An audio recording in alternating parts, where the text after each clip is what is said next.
My son-in-law rudely invited the whole family on a luxurious vacation, but forgot about me. There's only enough money for tickets for us and my parents. I just smiled. Enjoy yourselves. When they arrived at the hotel, I was waiting there. Are you stalking us? Get lost, they shouted. But the security guard approached, and after his words, they fell to their knees, begging for forgiveness. Before we continue, please subscribe to the channel and let us know where you are listening in the comments.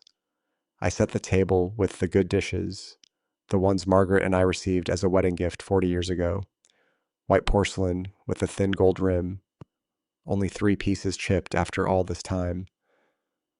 The evening light came through the curtains, same ones we'd hung in 1998, casting everything in amber. I'd made Jennifer's favorite pot roast with carrots and potatoes, the recipe her mother perfected before the cancer took her. The name card sat at each place setting, carefully printed. Small touches mattered. They arrived 20 minutes late. Kevin pushed through the door first, Jennifer trailing behind with her phone already out. His parents followed, Patricia in a silk blouse that probably costs more than my monthly electric bill, Dennis in a blazer with gold buttons. They looked around my dining room like tourists in a museum of poverty. Robert, Kevin's handshake was brief, dismissive. Thanks for having us. Of course, please sit. Dinner's ready. I'd positioned everyone carefully. Jennifer to my right, Kevin beside her, his parents across. The head of the table remained mine at least. I brought out the roast on Margaret's serving platter, steam rising, the smell filling the small room. This looks quaint, Patricia said, her eyes scanning the walls, the dated wallpaper, the framed photos of Jennifer at various ages. I'm glad the promotion came through. Jennifer, you worked hard for it. She barely glanced up from her phone.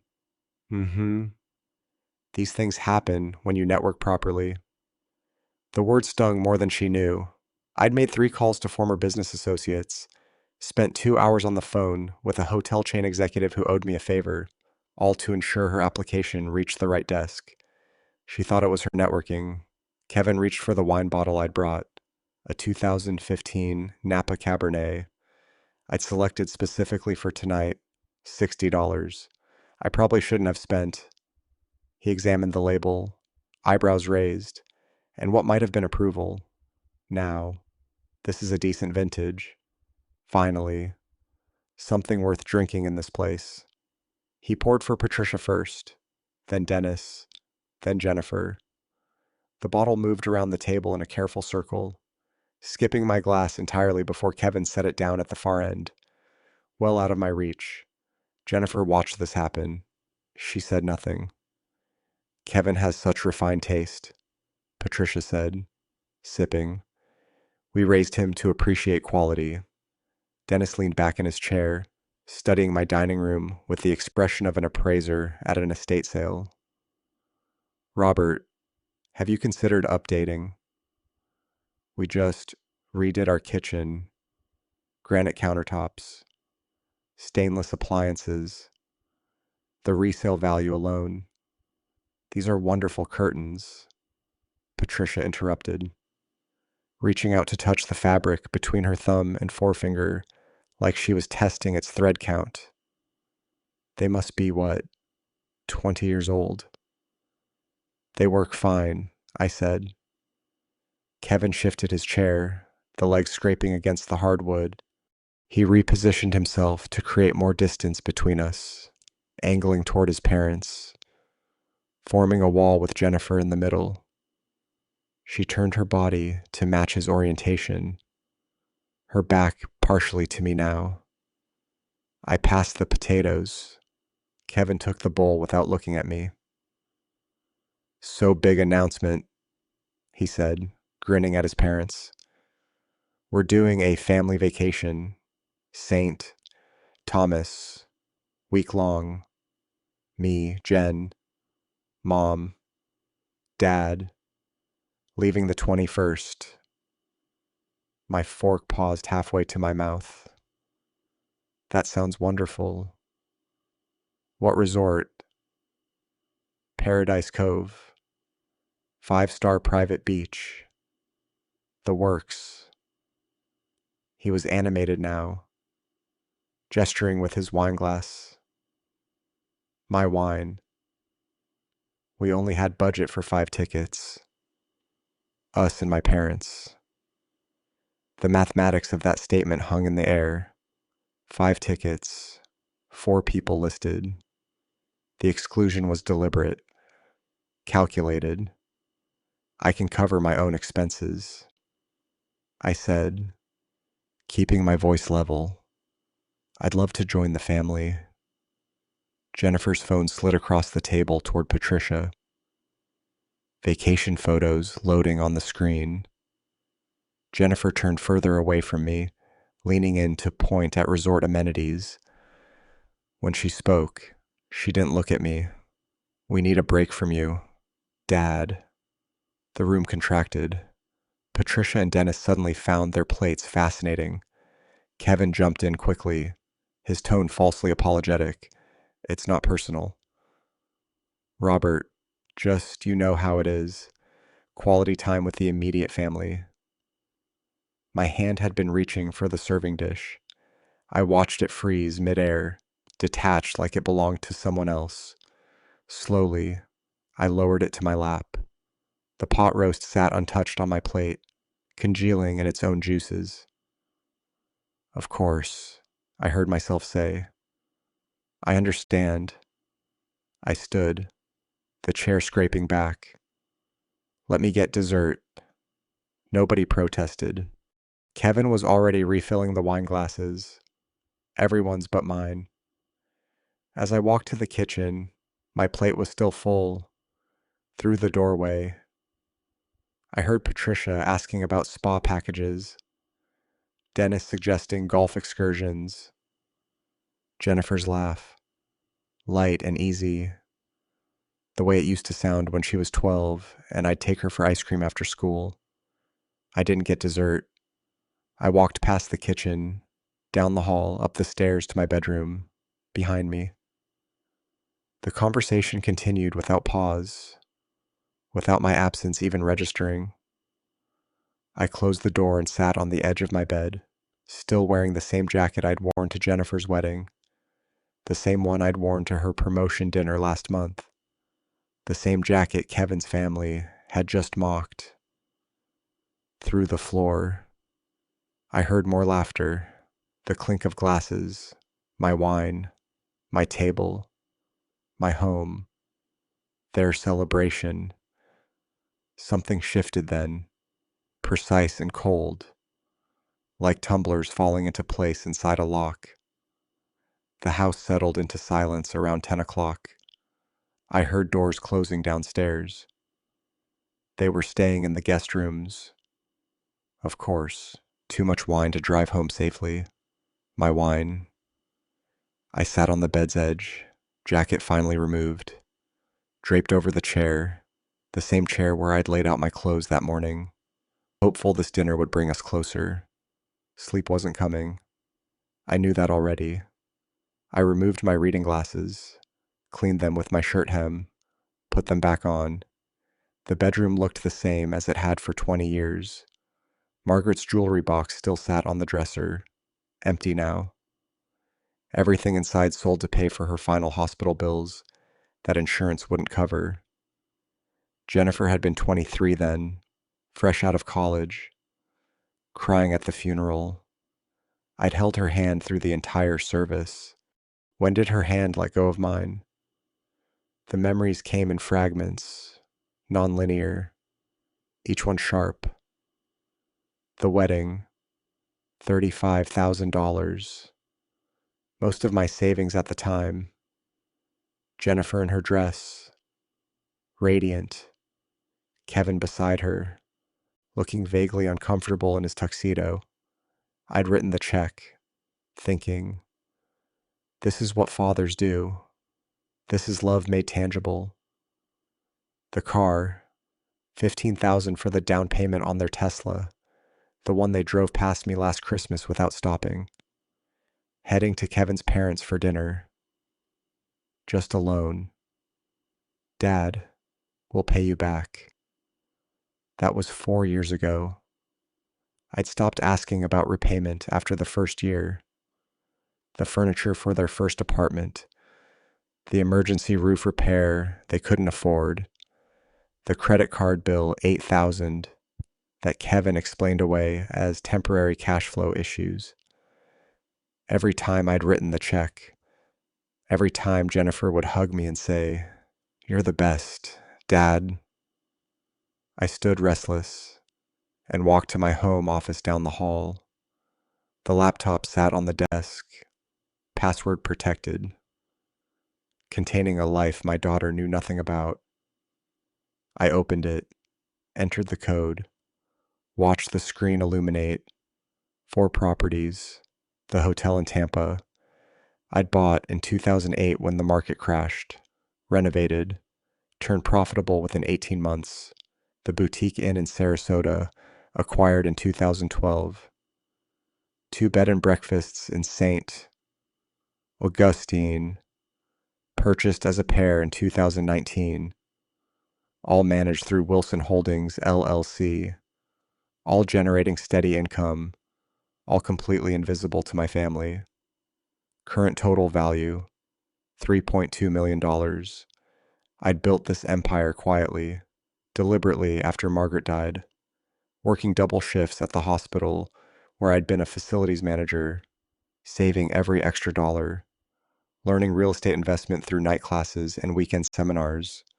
The LLC was registered under my middle name, Thomas, to keep it separate, private. I told Jennifer I was taking on extra work to stay busy. She'd never asked for details. I opened my spreadsheet. $70,000. That was the conservative estimate of what I'd given them over 12 years, not counting tonight's dinner, not counting the phone calls I'd made to secure her promotion. $70,000. And they needed a break from me. Around 3 o'clock in the morning, I walked to Jennifer's childhood bedroom, the guest room now stripped of most personal items, but a few photos remained on the wall. Jennifer at 8, gap-toothed hugging me at Disney World. Jennifer at 16, holding her first place debate trophy, my arm around her shoulders. Jennifer at 21, college graduation, her smile genuine and proud. I touched the frame. The glass was cool under my fingertips. When had that girl disappeared? Dawn came slowly, gray light creeping through the windows. Around 7, I heard voices downstairs. Low, conversational. Jennifer and Kevin awake early, talking in the kitchen.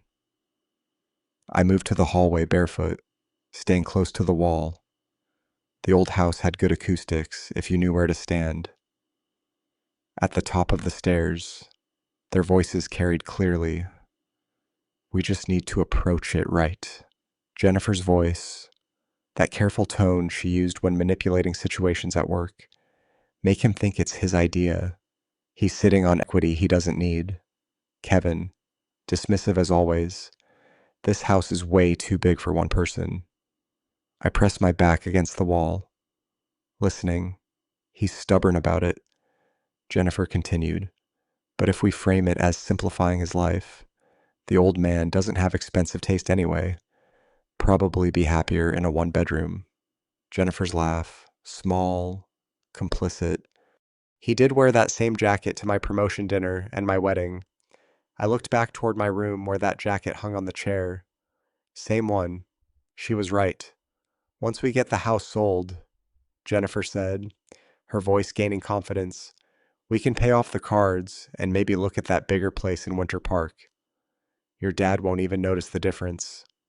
He'll just be happy to help the family. Kevin's tone twisted the phrase into mockery. Help the family that needed a break from me, the family planning to convince me to sell my home, Margaret's home, so they could upgrade theirs. I returned to my bedroom with the same careful precision I'd used to approach the stairs, closed the door silently, sat at my desk, opened the laptop again.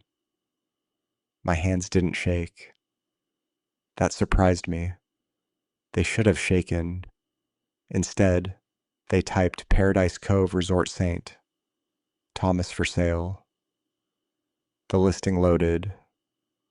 Luxury beachfront property, 80 rooms, private marina, established clientele, asking price $1.85 million.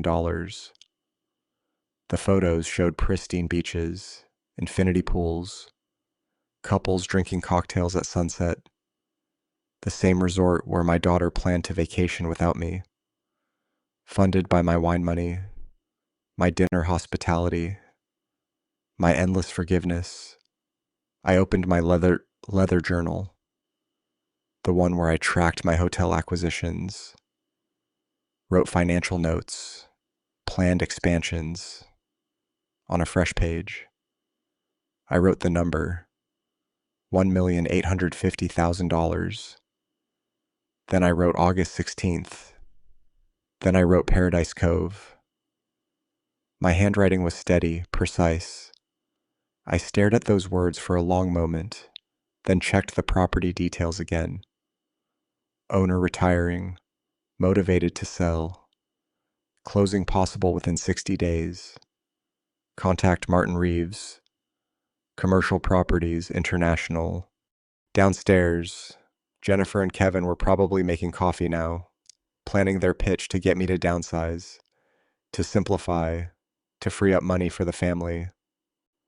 I looked at my laptop screen at that resort glowing in Caribbean sunshine, and something crystallized in my chest. Not rage. Rage was too hot, too chaotic. This was colder, sharper. This was clarity. I pulled up my business bank account, the one Jennifer didn't know existed, available liquid assets. After reserving operating capital, $2.1 million, Paradise Cove Resort, Saint, Thomas, I said aloud to my empty room. For sale 1.85 million. I wrote it again in my journal, underlining it twice. The sun was fully up now, light streaming through those old curtains Patricia had mocked. Downstairs, my daughter was planning to take my home. In 10 days, she'd be lying on a beach I was forbidden to visit, drinking cocktails I was deemed unworthy to share. I smiled. It wasn't a happy smile. The laptop screen still glowed with Paradise Cove's listing when dawn broke fully. I'd been at this desk for hours, coffee growing cold in the mug beside me. Sleep seemed irrelevant now. My body ran on something sharper than caffeine. Purpose, maybe, or the clarity that comes when you finally stop pretending. I heard movement downstairs around 8. Jennifer's footsteps, familiar rhythm after 35 years. Heading toward the kitchen, I waited 3 minutes, then followed. She stood at the counter pouring coffee, still in her pajamas, hair pulled back. I'd set out her preferred creamer earlier, French vanilla, the expensive kind. Small details. I still knew them all. Morning, I said, reaching for a mug. Hey. She didn't look up from her phone. I poured slowly, measuring my tone. Kevin mentioned you're taking a trip soon, somewhere tropical, St. Thomas, Paradise Cove Resort. We leave next week. Sounds lovely. How long week? The 21st through 28th. 28th. She sipped her coffee, scrolling through something on her screen. She didn't ask if I'd reconsider joining. The exclusion was settled fact, not worth revisiting. Well, enjoy it, I said. You've been working hard. Thanks. She glanced up briefly, almost surprised by the sentiment, then returned to her phone. Kevin's voice carried from upstairs.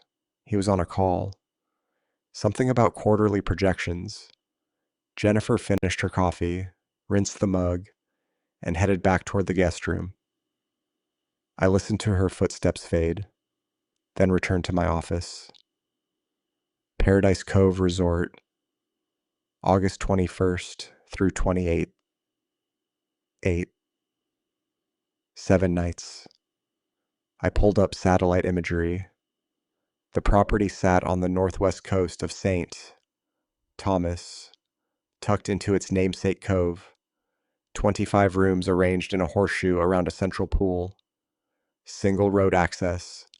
Nearest competitor marked 15 miles north. Boutique operation, independent ownership. Recently listed due to. I scrolled through the realtor's description. Owner's urgent financial situation. Motivated seller.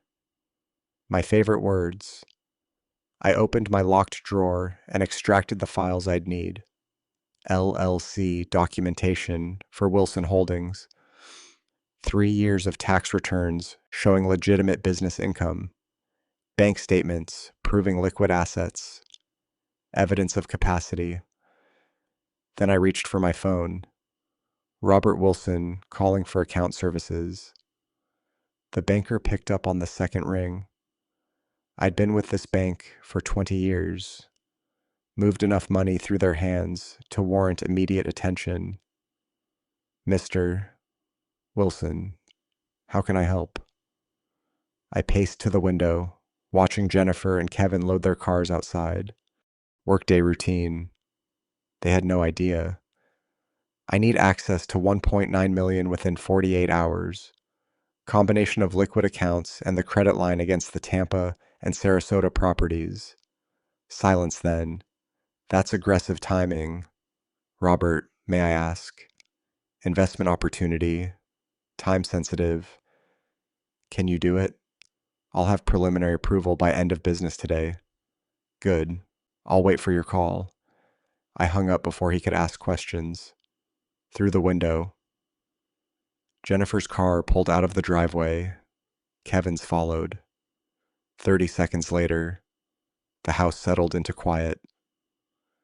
I spent the next 4 hours researching everything about Paradise Cove. Ownership history, revenue patterns, guest reviews, mostly positive, some complaints about day-to-day decor and slow Wi-Fi, staffing structure, lean operation, general manager named Amanda Parker, running day-to-day, owner increasingly absent, current occupancy rate 62%, plenty of room for improvement. But the bones were solid. The bones were perfect. By 2 o'clock in the afternoon, I drafted my approach. I called David Richardson's office, got his secretary, scheduled an emergency consultation for 4 o'clock. Then I drove downtown 20 minutes through Orlando traffic, rehearsing my explanation with each stoplight. Keep emotion out. Present this as business with personal motivation, not revenge. Strategic acquisition.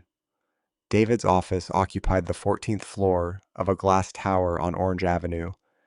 He met me in the conference room, tie loosened, reading glasses perched on his head. Robert, your message said urgent. I spread documents across his polished table. The Paradise Cove listing, my financial statements, a handwritten timeline showing I needed ownership by August 20th. He studied them, expression shifting from curiosity to concern. You want to buy a hotel in the Virgin Islands in 72 hours? Yes. May I ask why the impossible timeline? My daughter is vacationing there August 21st. She doesn't know I'm buying the property. I need to own it before she arrives. David removed his glasses completely, set them down with care. That's Robert. I understand there's personal motivation here, but acquiring commercial property in the Virgin Islands with 72 hours of due diligence is professionally inadvisable. The property is already listed. The owner is motivated. I have the capital. What's the actual legal risk? He sighed, the sound of a lawyer recognizing a client who won't be deterred.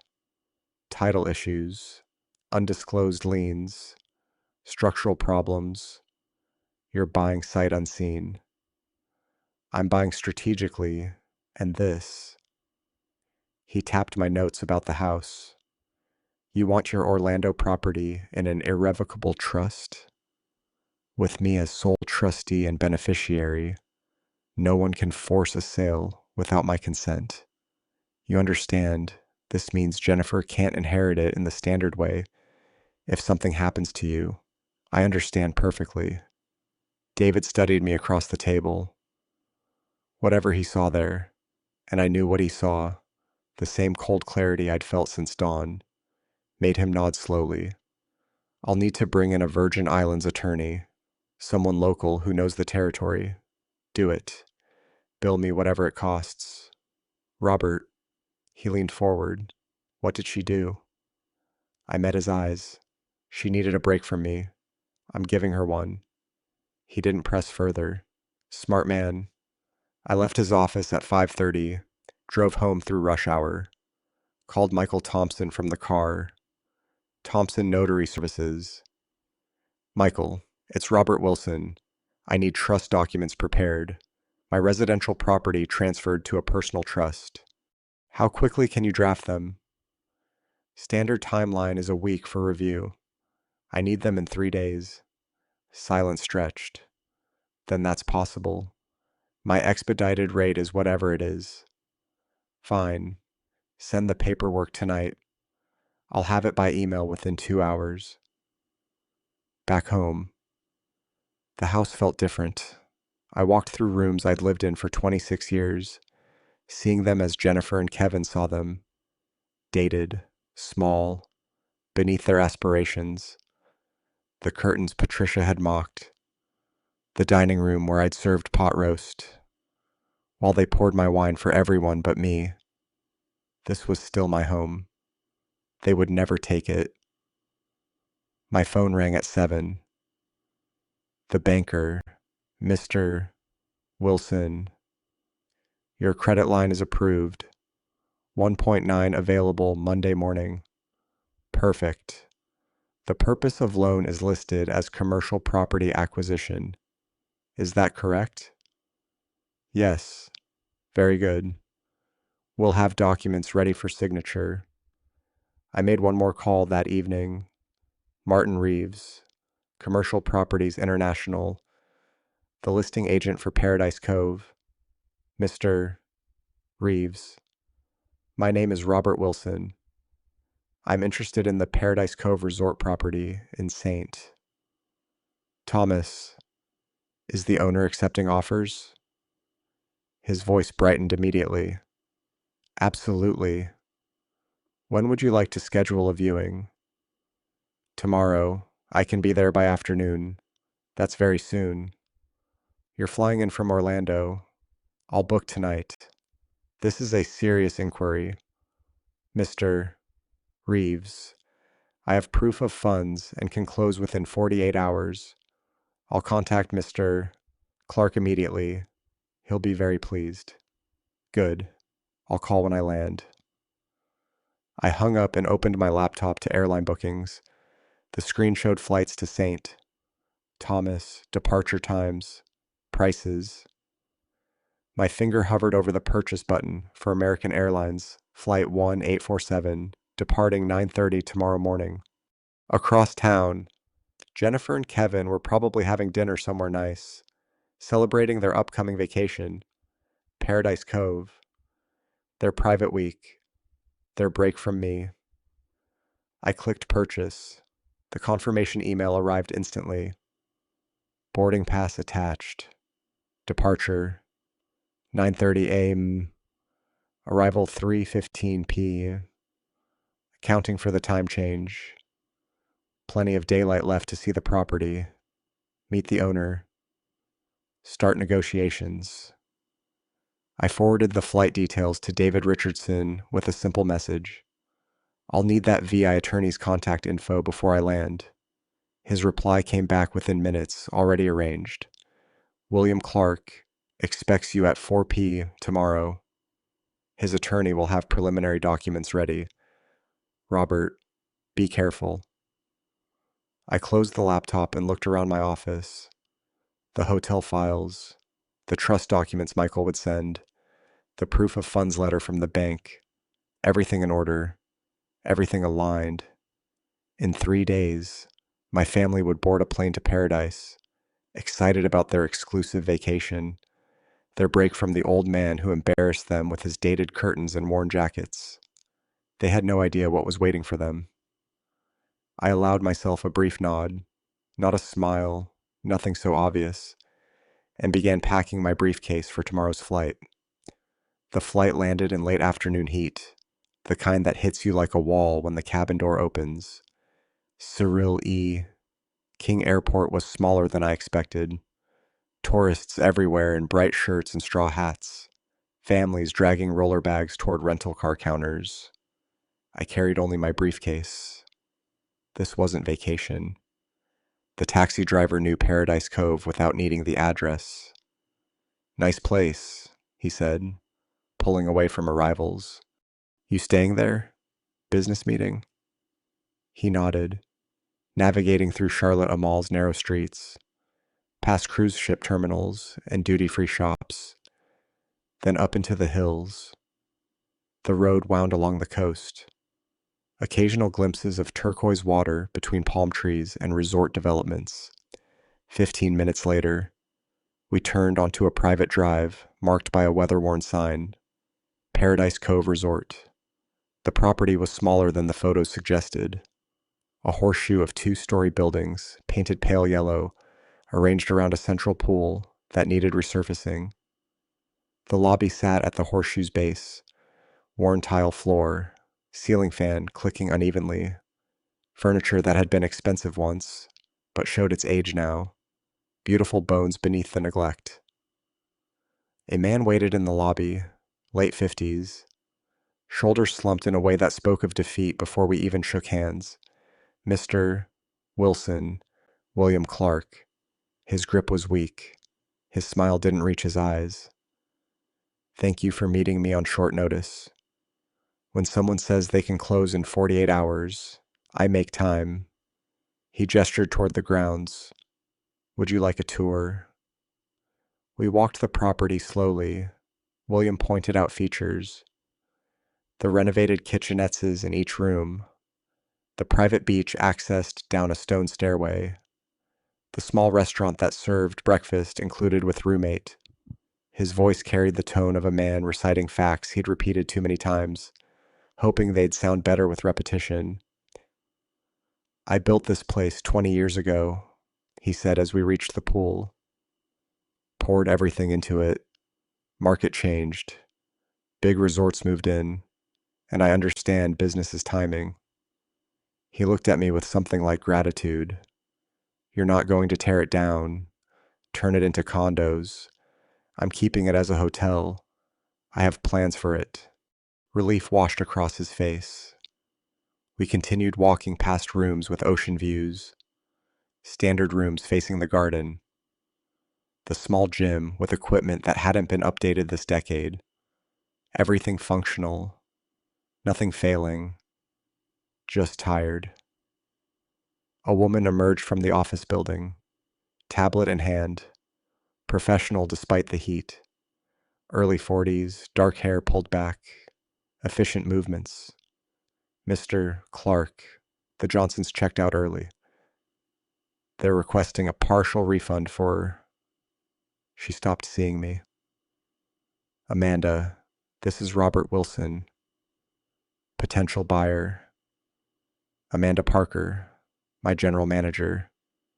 She extended her hand without hesitation. Firm grip, direct eye contact. "Will you be keeping the current staff? We're small but efficient. I'm evaluating everything." "What's your role here?" "General manager. I handle daily operations, bookings, guest services." "How long?" 8 years. I nodded. 8 years meant she knew every system, every guest complaint, every vendor relationship. That knowledge had value. Good. I'll need that. We left her returning to her office and continued to William's space, a cramped room behind the front desk. paperwork stacked on every surface, computer showing an outdated reservation system. He gestured to a chair and I sat, briefcase across my lap. Your listing says 1.85, I said. I can close in 48 hours at 1.72. All cash, minimal contingencies. William's fingers drummed the desk once. That's acceptable. When can we start paperwork? Today. Now. I opened my briefcase, pulled out the offer David's office had prepared. William read it slowly, lips moving slightly. When he looked up, something had shifted in his expression. Hope, maybe, or just exhaustion ending. You're serious? Completely. I slid my bank letter across his desk. Proof of funds. Ability to close immediately. He read it twice, then set it down with the careful precision of someone handling something precious. I'll call my attorney. We can have preliminary documents by tonight.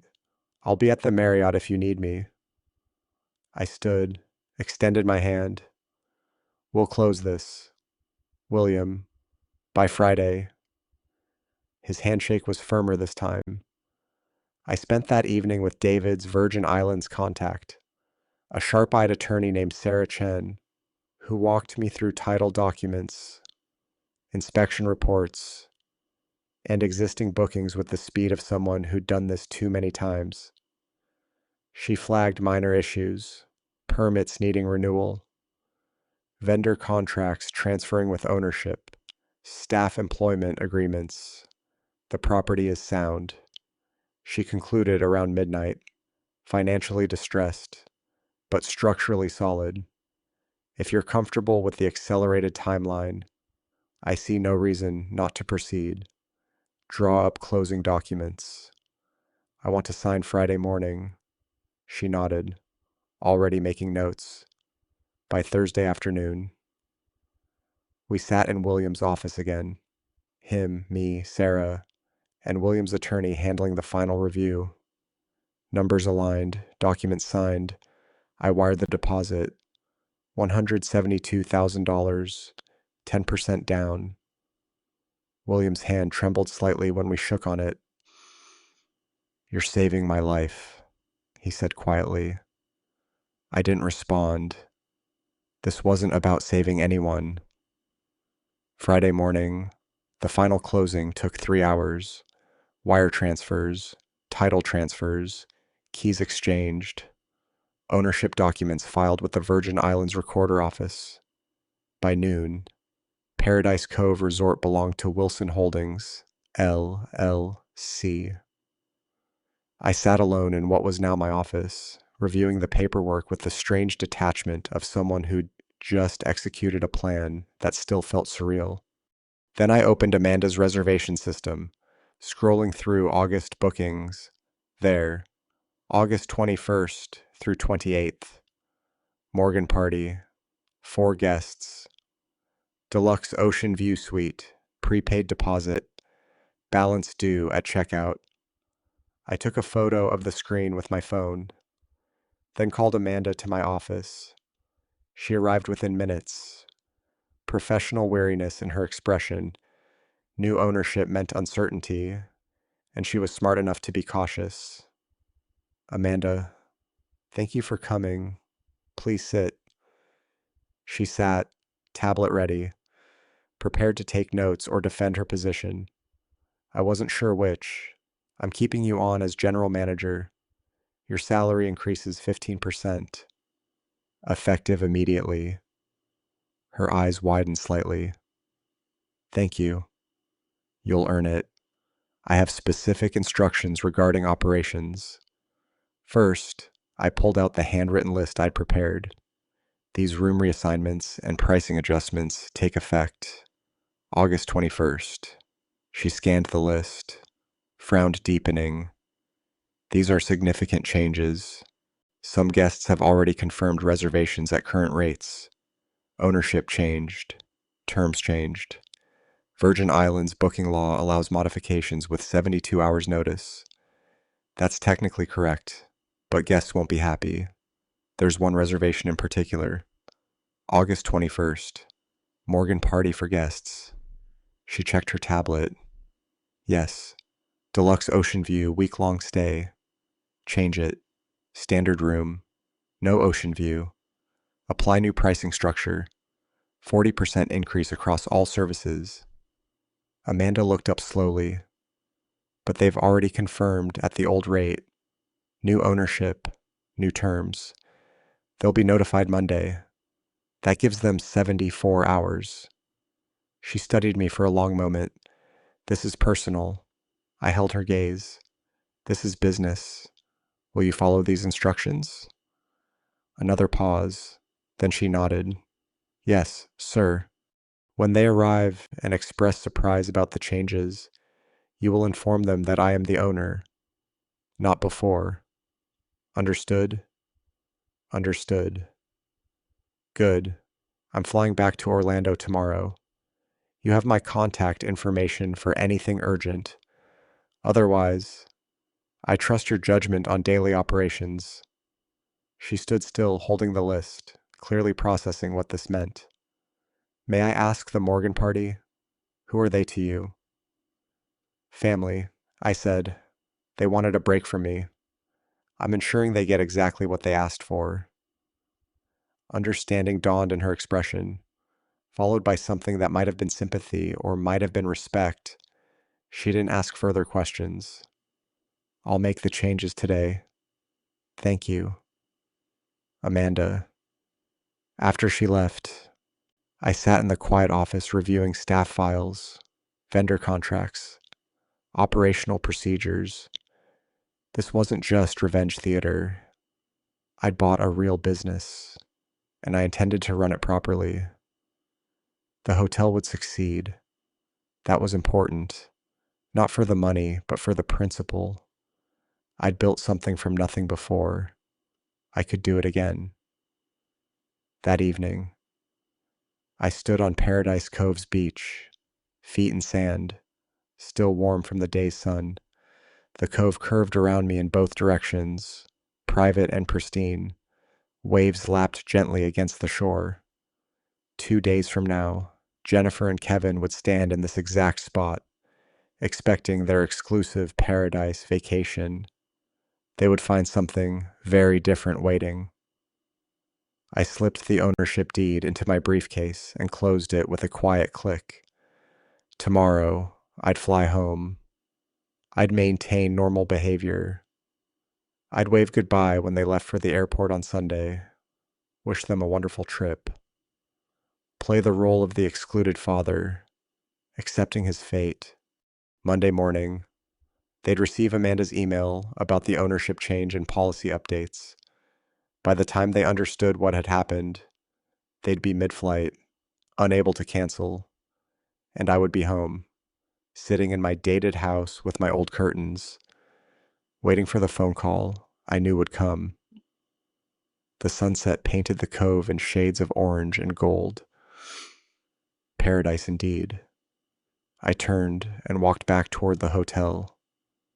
My hotel, to pack for tomorrow's flight. I'd returned to Orlando before dawn, my suitcase hidden in the back of my closet before the sun rose. The flight from St. Thomas had landed just after midnight, and I'd taken a taxi home through empty streets, rehearsing normally with each passing mile. By morning, there was no evidence I'd ever left. Jennifer appeared in the kitchen around 9, already making lists on her phone. Vacation mode had settled over her. That distracted excitement I remembered from when she was younger, planning trips with Margaret. Different now, though, this time, I wasn't invited. Dad, have you seen my blue beach bag? I appeared from the hallway with it. Hall closet. I cleaned it after last summer. She took it without meeting my eyes. Oh, thanks. I'd made coffee. Set out her preferred creamer. Small gestures that cost nothing. meant everything once. Now they barely registered. Weather looks perfect, I said, pulling up the forecast on my tablet. Low 8S. Sunny all week. Great. I helped her pack through the morning, finding her favorite swimsuit, checking that her phone charger would work with Virgin Islands outlets, folding clothes the way Margaret had taught me 40 years ago. Each movement was methodical, familiar, bitter. I placed the swimsuit in her luggage with the same care I'd used later to dismantle her expectations. Kevin arrived around noon, hauling their shared luggage like he owned the place. He surveyed my assistants with a smirk, playing bellhop now. Robert. I continued folding a beach towel, just helping Jennifer. He dropped into my recliner, the one Patricia had judged during dinner, and checked his phone. Travel is expensive. We're already stretched thin with this trip, the opening I'd anticipated. I pulled 5 $100 bills from my wallet, counted them deliberately, and held them toward Jennifer. Here, 500. Pocket money. She took them without thanks, stuffing them in her purse.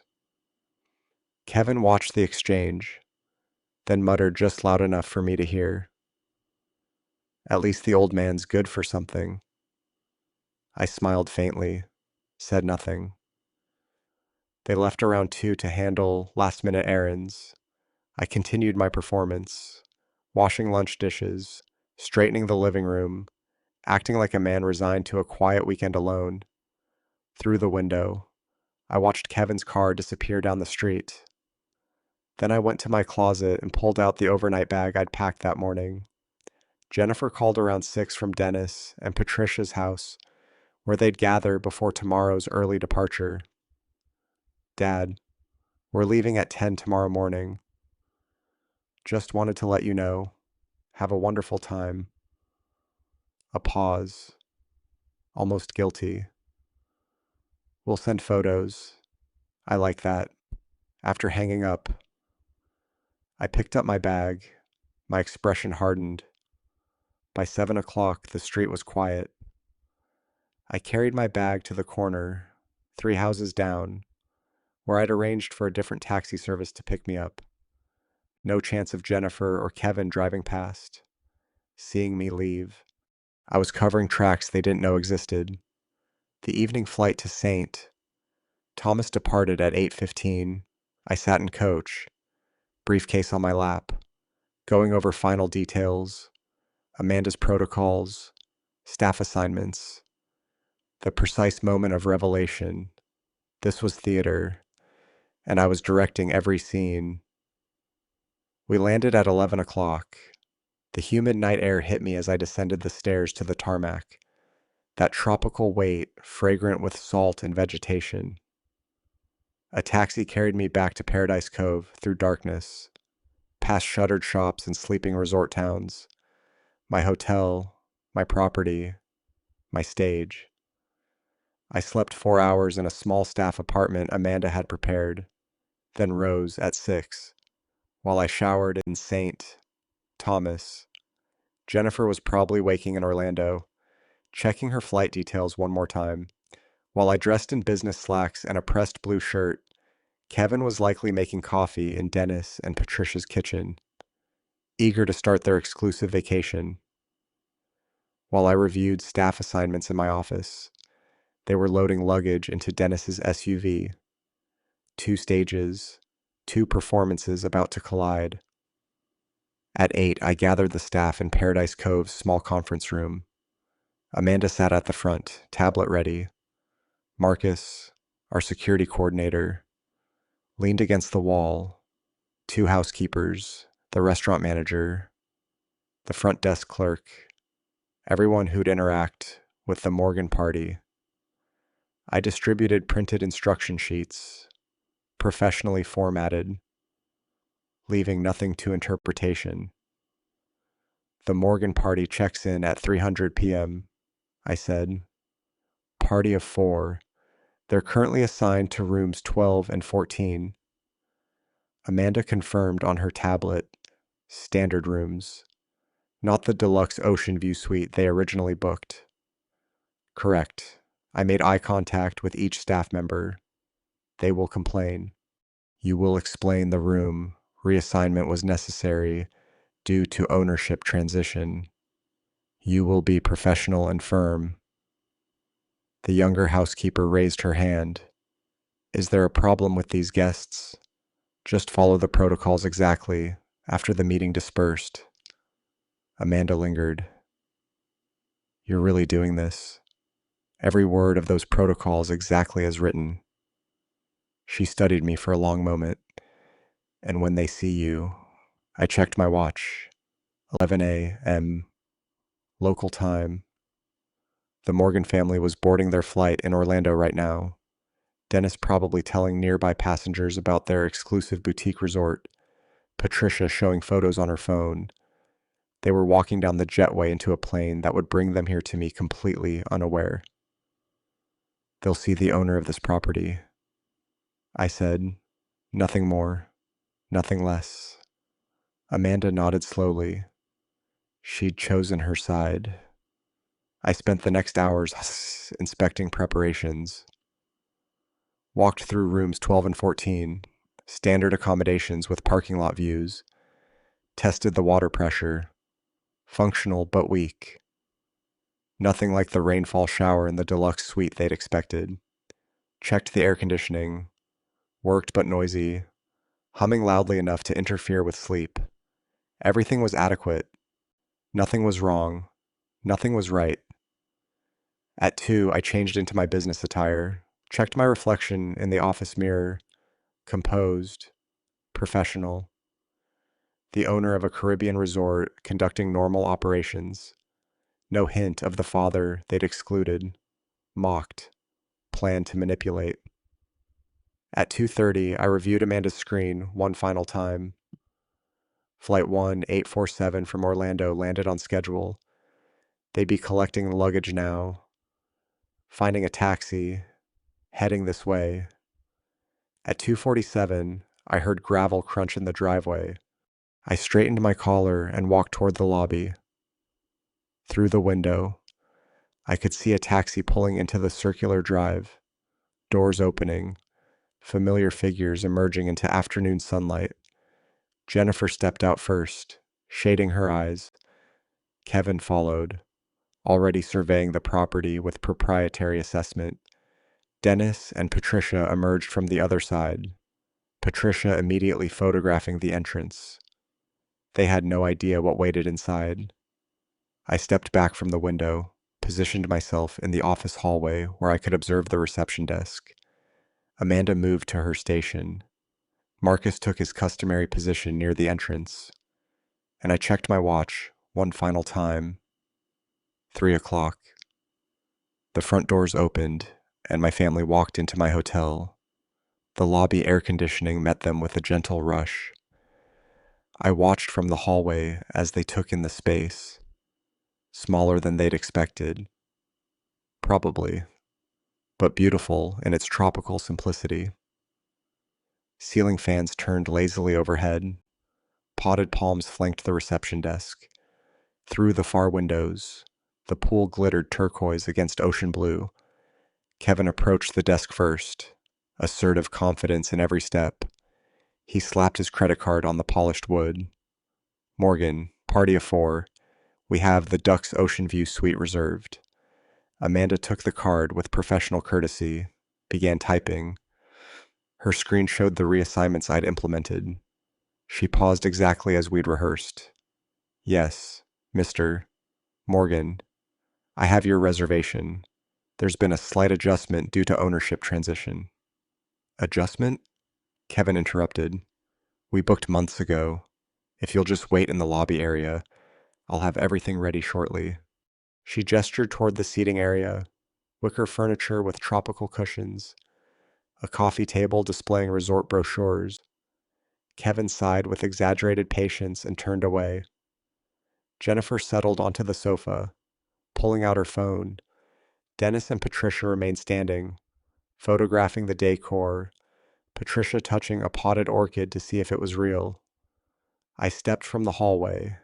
tablet in hand, accompanied by Marcus, who'd been briefed to follow my lead. I walked with the measured authority of someone reviewing daily operations, checking my screen, seemingly absorbed in resort business, professional, unhurried, in control.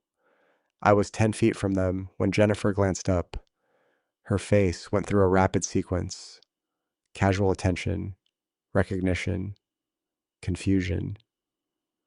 Her mouth opened slightly. Dad. The word hung in the air. Kevin's head snapped around. Dennis and Patricia froze mid-photograph. I looked up as if just noticing them showed no surprise whatsoever. Dad, what are you doing here? Jennifer's voice carried genuine bewilderment. Kevin's confusion shifted to anger in an instant. Are you serious? You followed us. I met his gaze evenly. I work here. That stopped him. His expression cycled through incomprehension, then settled into contempt. He laughed, a harsh, incredulous sound that echoed off the tile. You work here? What? You got a job at our resort to spy on us? Dennis moved closer to Patricia, whispering too loudly. This is inappropriate. Completely inappropriate. This is harassment, Kevin said, voice rising, taking an aggressive step forward. I want you out of here now. Other guests in the lobby turned to watch. A couple at the opposite sofa exchanged glances. An elderly man reading a newspaper lowered it slowly. I didn't move. I'm conducting business. Your business is ruining our vacation. Get out. Jennifer stood, trying to insert herself between us. Kevin, maybe we should. No. He cut her off, then turned to Amanda. Get your manager. Get security. I want this man removed from the property. Amanda signaled Marcus, who moved smoothly forward, not threatening, just present. Professional hospitality industry de-escalation, positioning himself, creating space, radiating calm authority. Sir, please lower your voice, Amanda said. You're disturbing other guests. Kevin's face reened. I'm disturbing.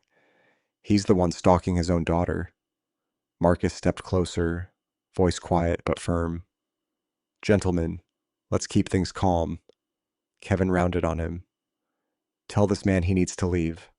We're paying guests. Amanda stood, drawing every eye in the lobby. When she spoke, her voice carried perfect clarity, each word distinct. Mr. Wilson is the owner of Paradise Cove Resort as of August 19th. You are his guests. The silence that followed was absolute. Even the ceiling fan seemed to quiet. The couple on the sofa stared openly now. The elderly man had abandoned all pretense of reading. Kevin's mouth worked soundlessly. Owner? Jennifer looked at me, color draining from her face. You bought this hotel? I met her eyes. I did. Patricia's phone clattered to the tile floor. Dennis grabbed his wife's arm, steadying them both. Kevin recovered first, aggression surging back. This is insane. You can't. I can, I said, cutting him off with the same calm I'd maintained throughout. I did. Now, Parker will finish your check-in. Your rooms are ready. Kevin's fist clenched at his sides. His breathing had quickened, face still flushed. We booked in good faith. This is our vacation. You can't just, your reservation stands. Amanda interjected smoothly. Paradise Cove Resort honors all existing bookings. There have been some adjustments due to the ownership transition, which is standard practice. If you'd like to review, I don't want to review anything with him here. Kevin's voice had dropped to something dangerous. This is a setup. This whole thing is a setup. For the first time. I allowed myself a small smile. This is a hotel. You made a reservation. You're checking in. Everything is entirely standard. Jennifer sank back onto the sofa, still staring at me like I was someone she'd never met, which I suppose was accurate. How long have you? She couldn't finish the question. I closed the purchase on Friday. That's 2 days ago. Dennis said faintly, We booked 3 months ago. Ownership changes happened. I said, The property was listed. I made an offer. Business. Kevin turned to Amanda, ignoring me completely. Fine. We'll check in, and then we'll be filing a complaint with the tourism board with consumer protection. This is fraud. You're welcome to file whatever complaints you wish. Amanda replied, Your confirmation number is in our system. Everything is documented. Shall I continue with check-in? She slid the registration form across the desk. Kevin snatched a pen and signed with violent strokes. Jennifer sat motionless, phone forgotten in her lap. Patricia had retrieved her phone from the floor, but seemed uncertain what to do with it. Dennis kept glancing between me and Kevin, calculating something. Amanda typed efficiently, then reached beneath the desk for keycards. She set 2 on the counter. You're in rooms 12 and 14, second floor. The porter will help with your bags. Wait. Kevin's eyes narrowed. 12 and 14. We booked the Ducks Ocean View Suite due to ownership transition and property updates. Some reassignments were necessary. You were notified via email 72 hours prior to check-in. We received no email. Amanda turned her monitor to show him. Sent Monday morning at 9 a.m. to the email address on file. Morgan KP at Outlook.com. Kevin pulled out his phone, scrolled violently through his inbox. His face changed as he found it. He read his jaw tightening with each line. This says, the rates increased 40% across all services. That's correct. New ownership implemented updated pricing again. You were notified within the legal window for modification. He looked at me, understanding finally dawning in full. You did this deliberately. I said nothing. Didn't need to. Jennifer stood slowly, moving to the desk, taking one of the key cards with a hand that visibly trembled. She still hadn't looked at me again. Couldn't maybe. Your rooms are on the second floor. Amanda repeated. Breakfast is included. Served 6 a.m. to 10 a.m. in the restaurant. Checkout is 11 a.m. on the 28th. Do you have any other questions? Kevin opened his mouth, closed it, opened it again. No, he finally said. Wonderful. Enjoy your stay at Paradise Cove Resort. The porter approached with their luggage cart. Jennifer followed him toward the stairs, like someone in a dream. Patricia held Dennis's arm as they trailed behind. Kevin remained at the desk a moment longer, staring at me with undisguised hatred. You'll regret this, he said quietly. Perhaps, I acknowledged, but not today. He grabbed the second key card and followed his family toward the stairs. I watched them climb. Jennifer's shoulders rigid, Kevin's posture radiating fury. Dennis and Patricia whispering urgently between themselves. Marcus moved to stand beside me. That went exactly like you planned, he observed. It did. What happens when they see the rooms? I checked my watch. In approximately 3 minutes. They'll discover that standard rooms have parking lot views, lower water pressure, and older air conditioning units. They'll realize the minibar prices have doubled. They'll notice the bathroom amenities are basic rather than premium. And then they'll come back down here to complain. I straighten my tablet and Miss Parker will politely explain that everything meets the stated accommodation standards, and no refunds are available for bookings made under previous ownership. Through the second floor windows, I could see movement in room 12. A door opening, Jennifer stepping inside, Kevin behind her, stopping abruptly in the doorway. I heard the muffled sound of raised voices. Amanda caught my eye from behind the desk. I nodded once. The show had just begun. The porter left us in the hallway. Jennifer slid her keycard into the room 12's lock. The green light blinking permission. She pushed the door open and stepped inside, then stopped. I watched from the lobby's security camera feed in my office. Amanda had positioned the monitor where I could observe without being obvious. Jennifer stood motionless in the doorway, taking in the standard room with its parking lot view, the dated furniture, the narrow bathroom visible through the half-open door. This wasn't the Duck's ocean view suite shown in their booking photos.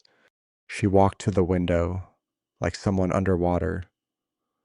Movement slow and dreamlike, pulled the curtain aside, stared at the parking lot, the dumpster enclosure, a maintenance shed with peeling paint. Kevin pushed past her into room 14. His parents assigned space, already complaining. I couldn't hear the words through the camera, but his gestures were clear enough. Arms spread wide, pointing at the window. Dennis appeared behind him, face sagging with comprehension. Patricia sank onto the bed, still clutching her purse. Within 10 minutes, my desk phone rang. Amanda's voice professional. Ms.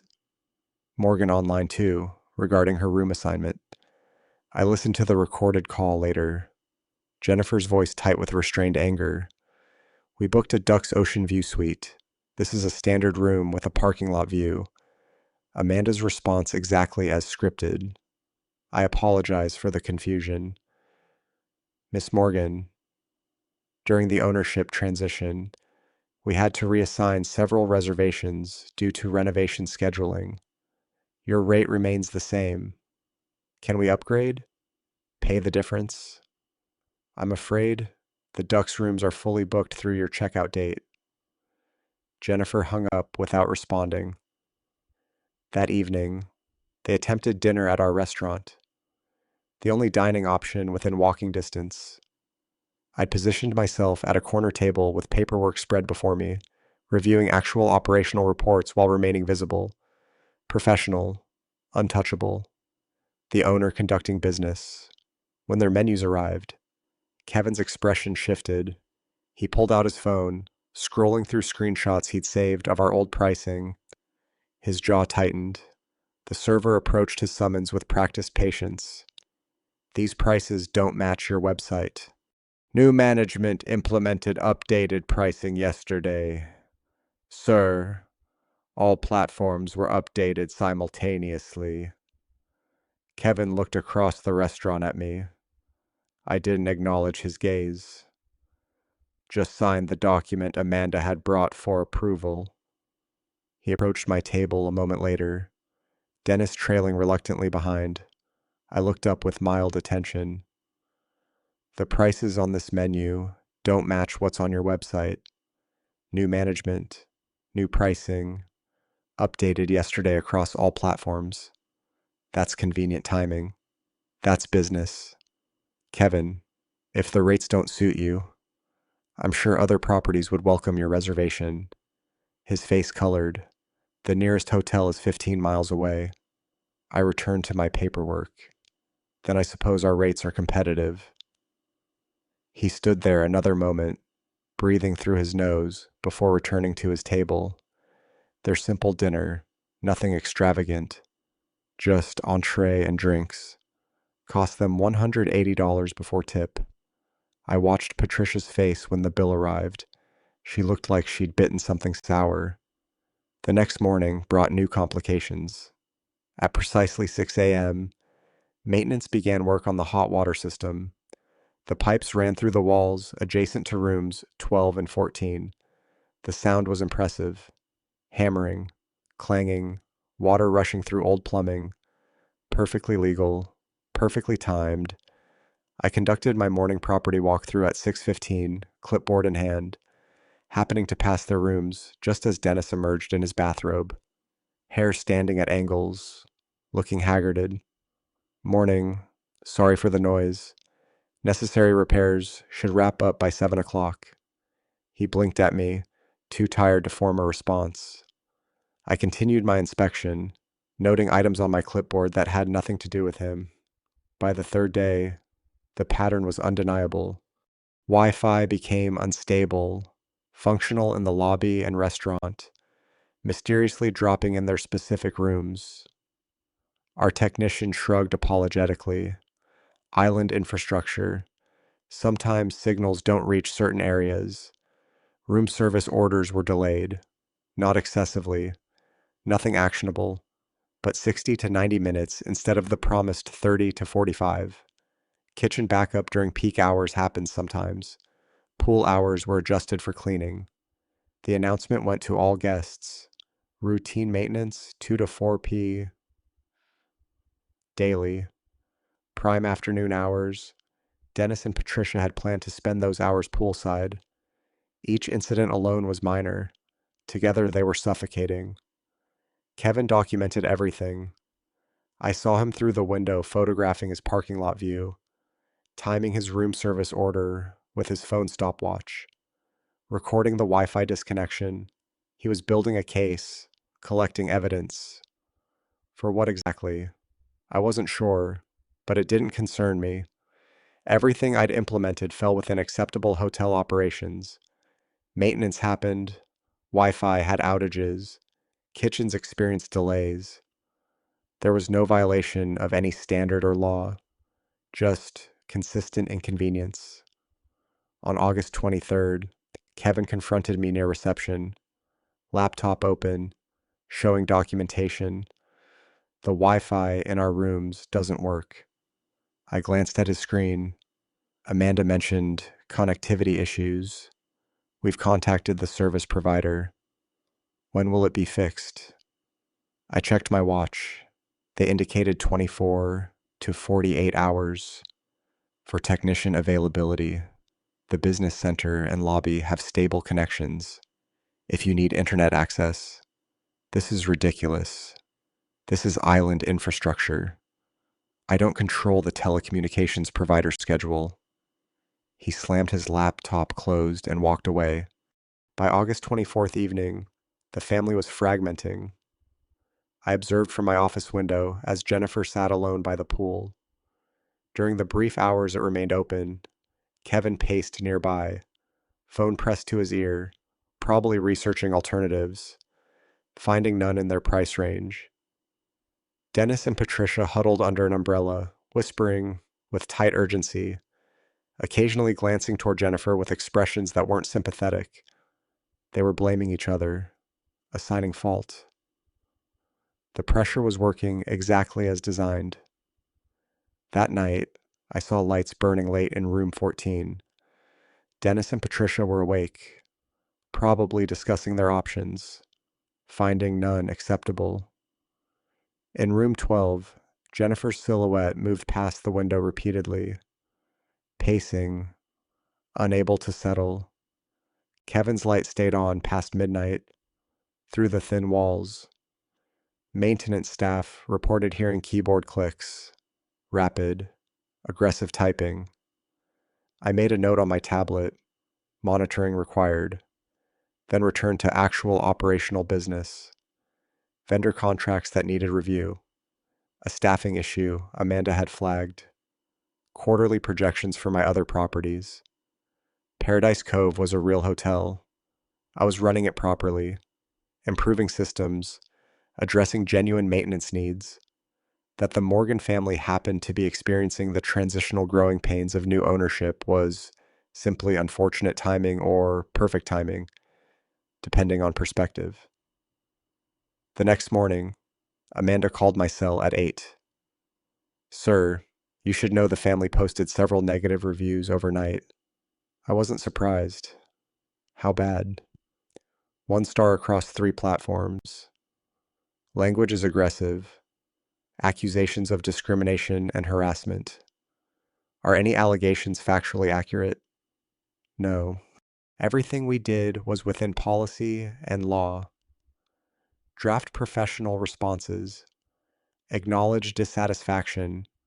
Reference ownership transition. Offer general commitment to service improvement. Don't engage with specific accusations. Already started. I'll send them for your approval. I pulled up the reviews on my laptop. Dennis and Patricia's was venomous.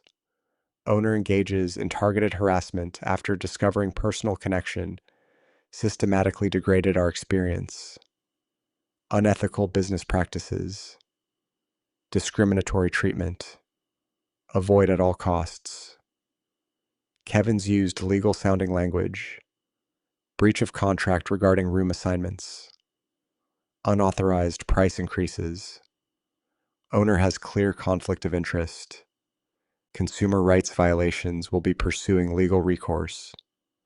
I read them twice. Analytical rather than emotional. They were angry, desperate, grasping for weapons they didn't have. My responses, drafted carefully and reviewed by Amanda, went live by noon. We regret this guest's dissatisfaction.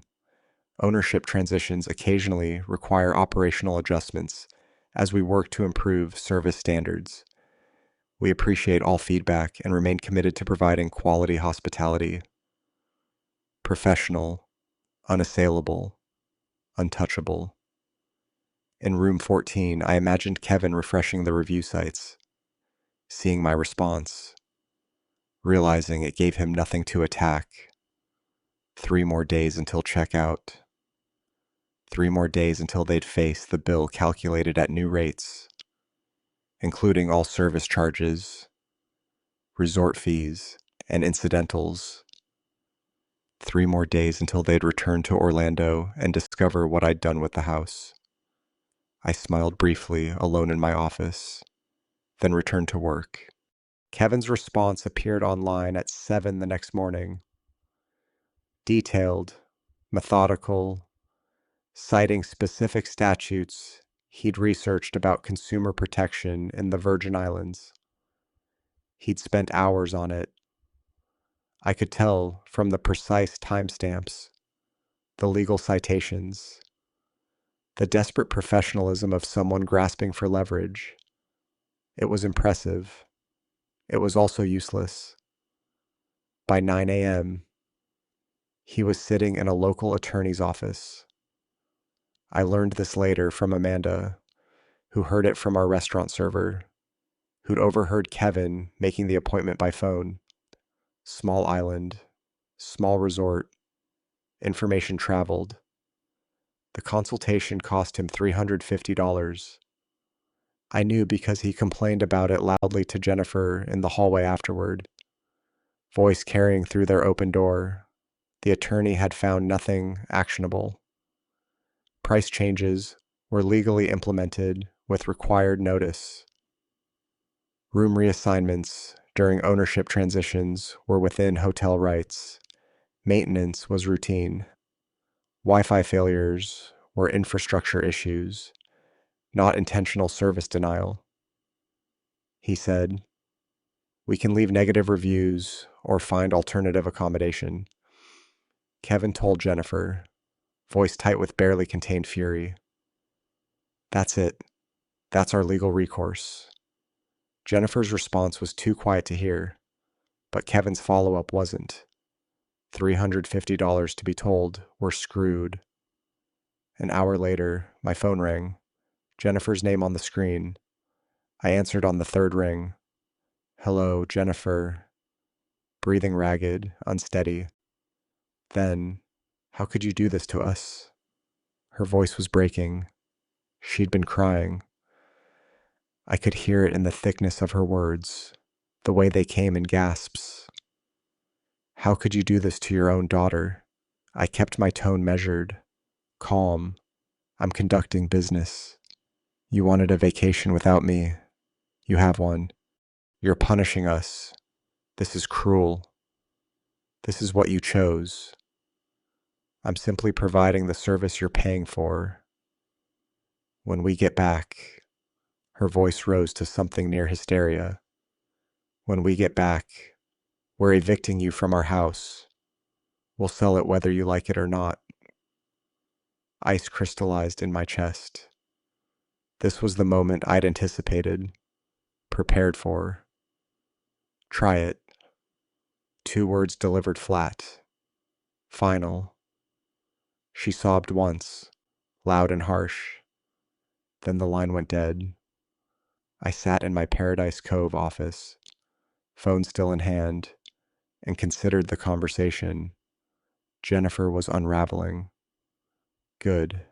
Kevin was desperate, throwing money at attorneys who couldn't help him. Better. Dennis and Patricia were humiliated. Their bragging to neighbors now a source of mortification. Perfect. But the house threat required immediate attention. I booked an afternoon flight to Orlando. Michael Thompson's office was exactly as I remembered. Modest, professional, paperwork organized in precise stacks. He had the trust documents ready, printed and tabbed with colored flags marking where I needed to sign. This makes the property untouchable without your explicit authorization, he explained, sliding the first page across his desk. Your daughter cannot force sale, cannot claim inheritance rights while you're living, cannot even contest the arrangement without significant legal expense. That's exactly what I need. He studied me briefly. May I ask what prompted this level of protection? Family complications. Michael nodded wisely. Asking nothing further. Sign here, here, and initial the final page. I worked through the documents methodically. Each signature, each initial. Another lock on something Jennifer thought she could take from me. When Margaret and I bought this house in 1999, Jennifer was 11 years old, running through the empty rooms before we'd even moved furniture in. She'd claimed the bedroom with the window seat, made us promise it would always be hers. I'd kept that promise for 26 years. Now, she wanted to sell it to pay off credit cards. Speaking of which, at Michael's desk, I pulled up my credit monitoring service on my phone. I'd co-signed on 2 of Jennifer's cards years ago when she was establishing credit. The linked accounts showed in my report $48,000 in debt. I scrolled through the details. Multiple credit cards, all opened or significantly increased within the last 6 months. A personal loan from a predatory lender at 18% interest, cash advances, balance transfers, the pattern of people juggling, desperate, counting on money they didn't have yet, counting on my house. I took a screenshot, then another of the timeline. The debt accumulation had accelerated in June, around the time Kevin had announced the vacation, around the time they'd started planning to pressure me into selling. They'd spent money they expected to get from my equity. Everything looks in order, Michael said, applying his notary seal to the final page. I'll file these with the county recorder this afternoon. You'll have complete protection. I slid one copy into my briefcase, left another with Michael, and carried the third to my car. The flight back to St. Thomas didn't leave until the next morning. So I spent the night in my own home, my legally protected, completely controlled home. I walked through the rooms Jennifer wanted to sell, touching the walls Margaret had helped paint, standing in the kitchen where we'd made breakfast for 30 years. Jennifer could threaten all she wanted. This house was mine. I returned to Paradise Cove on the morning of August 26th. Amanda met me in the office with updates. The Morgan family was subdued, spending minimal time in their rooms, avoiding the restaurant where prices hurt too much. They discovered a food truck 3 miles down the road and were walking there for cheaper meals.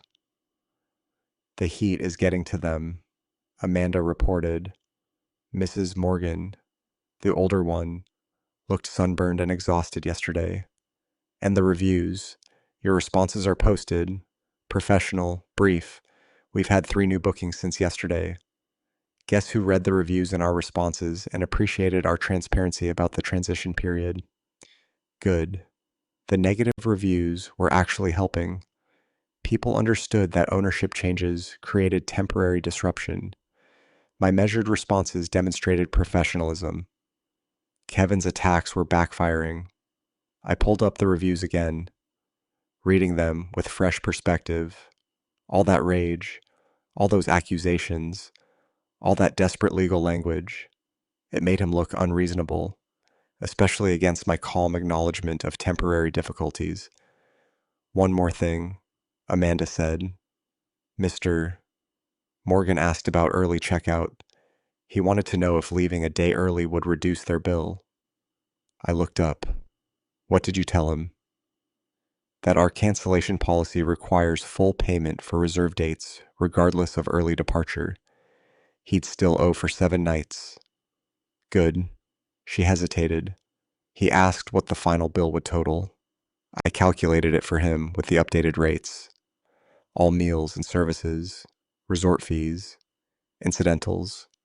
It's approximately $4,200, more than double what they'd budgeted for, I imagined. More than they'd expected when Kevin had smugly poured my wine at my dining table, when Jennifer had said they needed a break from me, when he heard the amount. Amanda continued. He went pale, said there must be an error. Is there? No. Everything is accurate according to current pricing and their usage. Then there's no error. I spent the rest of August 26th reviewing actual business operations. Paradise Cove had guests besides the Morgans, after all, and they deserve proper service. I approved Amanda's staffing schedule, reviewed the quarterly maintenance budget, and met with our food vendor about supply chain improvements. By evening, I was genuinely tired from legitimate work. Through my office window, I saw the Morgan family sitting separately around the pool. Not together, separately. Jennifer on one lounge chair, Kevin on another, 10 feet away. Dennis and Patricia at a table. Dennis reading something on his tablet, Patricia staring at nothing. They'd stopped talking to each other. The vacation they'd been so excited about. The exclusive boutique resort experience they'd bragged about to neighbors had become a prison sentence they were enduring in isolated silence. One more day until checkout. One more day until they'd face that $4,200 bill. One more day until they'd return to Orlando and discover the house was beyond their reach. I opened my briefcase, pulled out the trust document copy, and read through it one final time. Every clause, every protection, every guarantee of my absolute control.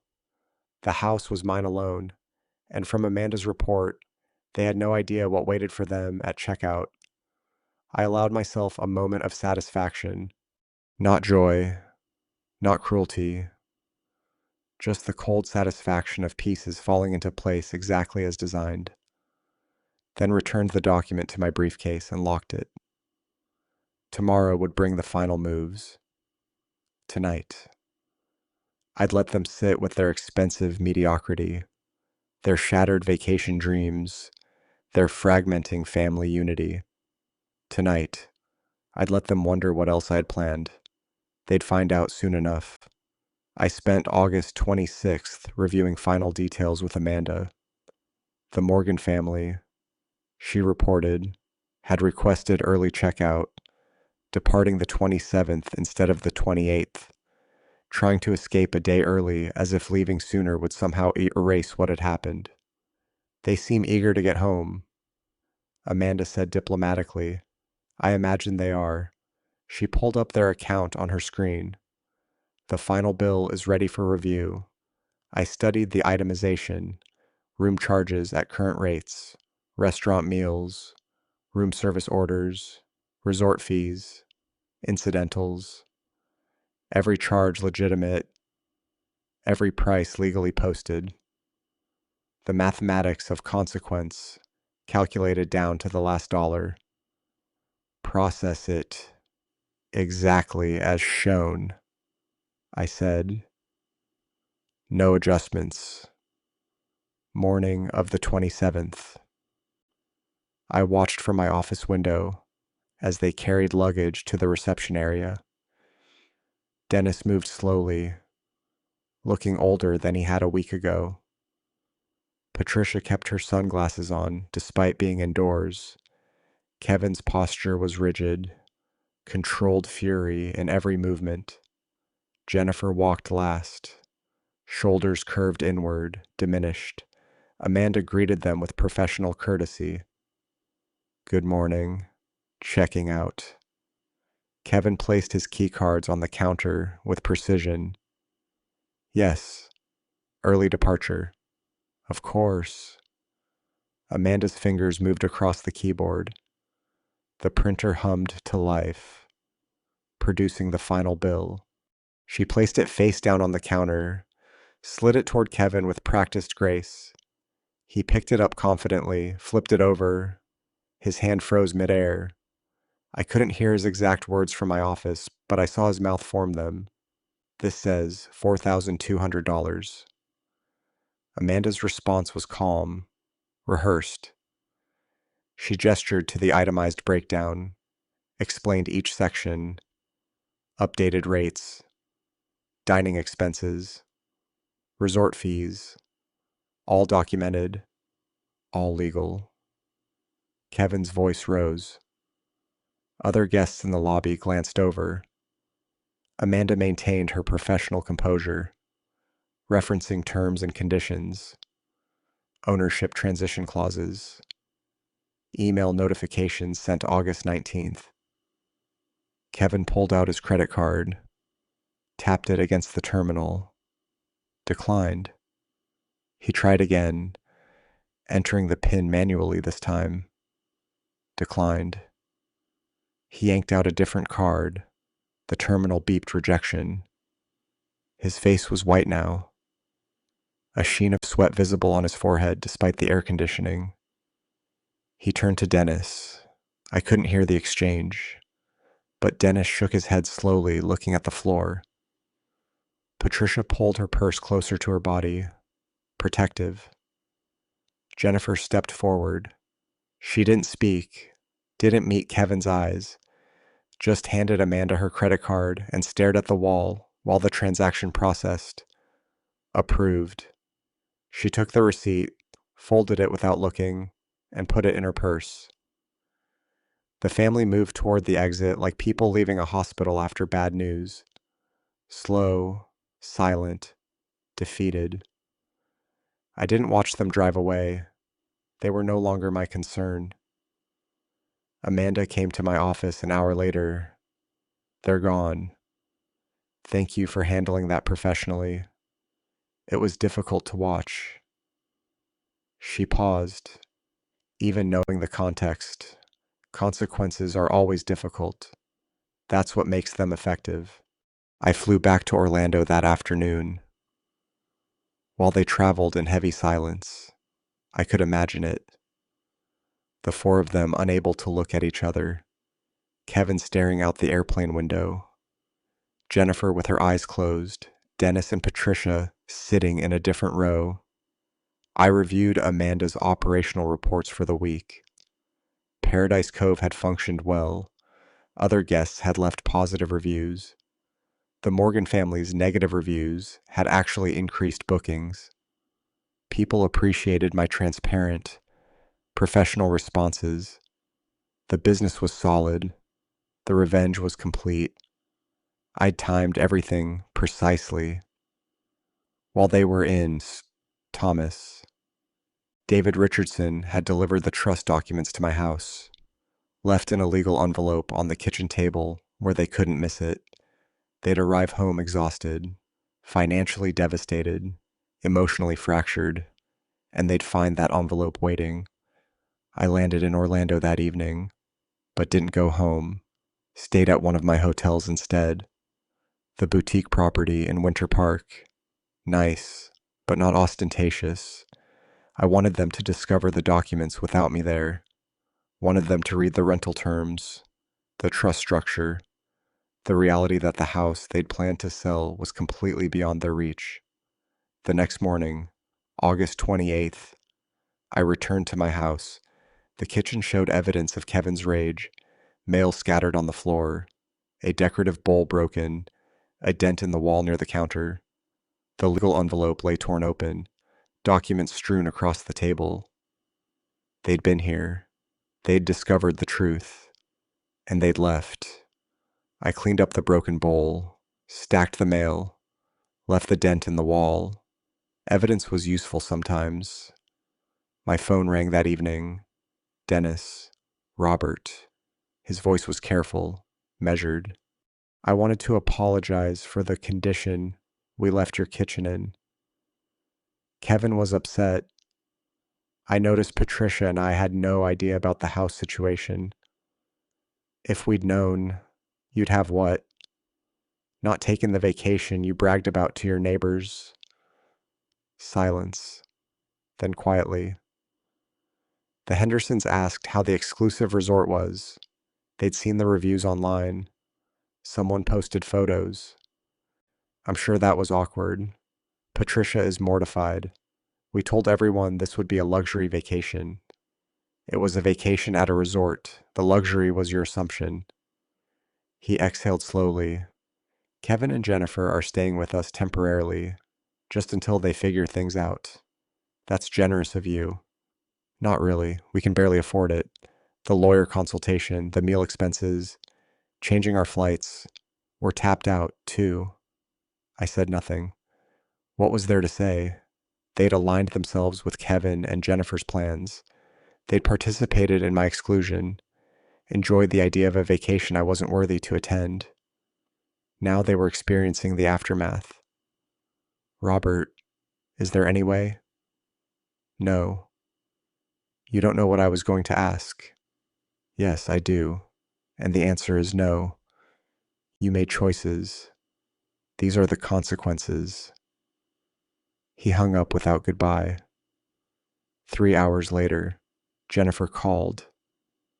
I didn't answer. She left a voicemail, broken, sobbing, barely coherent. Something about 1,800 a month. Something about debt. Something about Kevin blaming her for not controlling me. I listened to it once, then deleted it.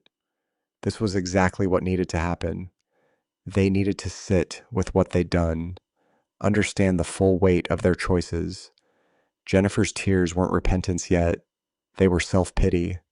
She was crying because of consequences, not because she genuinely understood her failures.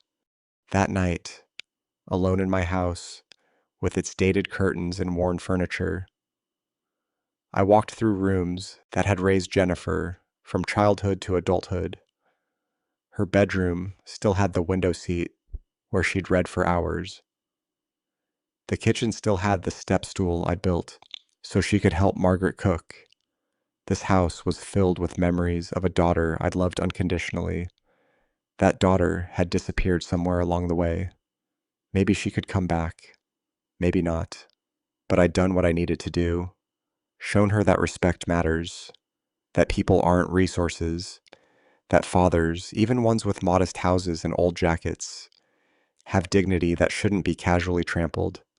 Whether she learned from this was up to her now. I taught the lesson. The rest was hers to figure out. 2 days passed before she knocked on my door. I opened it to find Jennifer diminished. No makeup, simple clothes, exhausted beyond words. Dad, can we talk? I stepped aside. She sat on the sofa's edge, hands folded. I was a terrible daughter. You were always there. And I treated you like you were invisible. I'm so sorry. I kept my expression neutral. I didn't do this for revenge. I did it to show you what respect looks like. She nodded. tears falling. I didn't comfort her. She needed to sit with this. She returned September 2nd. Calmer and I are divorcing. He blamed me for not controlling you. She showed me divorce papers, credit counselor appointments, job applications. I'm taking responsibility. I wrote 2 options on paper. 1, you and Kevin pay what you owe, then we're done. 2, you stay alone, pay rent, rebuild independently. Maybe we repair things. She pointed to option 2 without hesitation. No money from me, no shortcuts. I'm certain. September 5th. She brought cheap sandwiches. We ate on the terrace. I showed her my hotel portfolio. 4 properties, millions in assets. This was always you? Her voice broke. I didn't want money to change you, but I changed anyway. I became someone who saw you as a resource, not a father. We sat as evening settled, not forgiveness yet. That required time, but not war anymore either. Same time next week? She asked, same time after she left. I stayed on the terrace, thinking about what I'd built. Not the modest existence they'd assumed, but the successful life I'd been living all along. They'd never bothered to see it. Now Jennifer was beginning to. I'd set boundaries, demanded respect, shown her that consequences weren't cruelty, they were clarity. This was never about destroying her. It was about restoring my own dignity, teaching her that people deserve basic consideration. That respect isn't automatic, especially not from family. Jennifer knocked again the following week and the week after. Each visit, she was more grounded. I remained guarded, offered no financial help, but I showed up because revenge isn't about destroying others. It's about restoring your own dignity, showing consequences, and then, if they prove worthy, offering the possibility of redemption. Jennifer was working for hers. Whether she'd earn it remained to be seen, but she was trying, and I was willing to let her try. That was enough for now. If you like this story, please like this video, subscribe to the channel, and share your impressions of this story in the comments. To listen to the next story, click on the box on the left.